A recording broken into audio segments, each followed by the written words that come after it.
વડોદરામાં રક્ષિત ચોરસિયા કેસમાં પોલીસની તપાસ તેજ થઈ છે, જેમાં યુવક જ્યાં ભાડે રહેતો હતો ત્યાં પોલીસે તપાસ હાથ ધરી છે। નિઝામપુરા વિસ્તારમાં ભાડેથી રહેતો હતો રક્ષિત ચોરસિયા 10 દિવસ અગાઉ જ 15 ફેબ્રુઆરીએ નિઝામપુરામાં રહેવા આવ્યો હતો।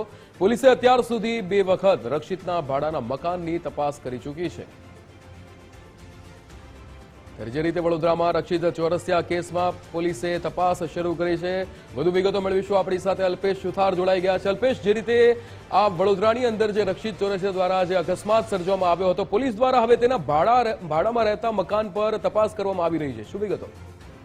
બિલકુલથી વાત કરવામાં તો રક્ષિત ચોરસિયા હિટ એન્ડ રનના મામલામાં પોલીસે તપાસ છે તે તેજ કરી છે, કારણ કે અકસ્માત સર્જ્યો અને તેની અંદર એક મહિલા તેમજ 7નું મોત થયું અને 7 જેટલા લોકો છે કે તેઓને ગંભીર રીતે ઈજા પહોંચી હતી। જોકે આજે રક્ષિત ચોરસિયા છે તે નિઝામપુરા વિસ્તારમાં આવેલું જે ગાયત્રી એપાર્ટમેન્ટ છે ને ત્યાં મકાનના ભાડાના મકાનમાં જે રક્ષિત ચોરસિયા છે તે રહેતો હતો। તો કે રક્ષિત ચોરસિયા મકાનમાં એકલો જ રહેતો હતો અને 7,500 જેટલું મકાનનું ભાડું પણ ચૂકવતો હતો।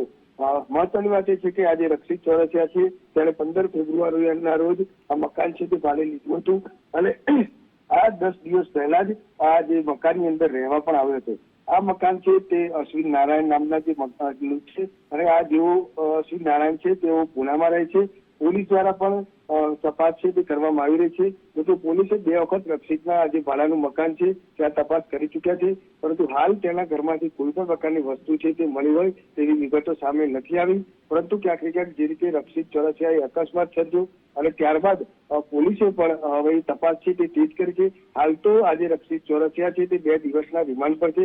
હવે તપાસમાં કયા પ્રકારના ખુલાસા થાય છે તો જોવું રહ્યું। જી બિલકુલ અલ્પેશ, સમગ્ર માહિતી સાથે જોડાવા બદલ આપનો આભાર।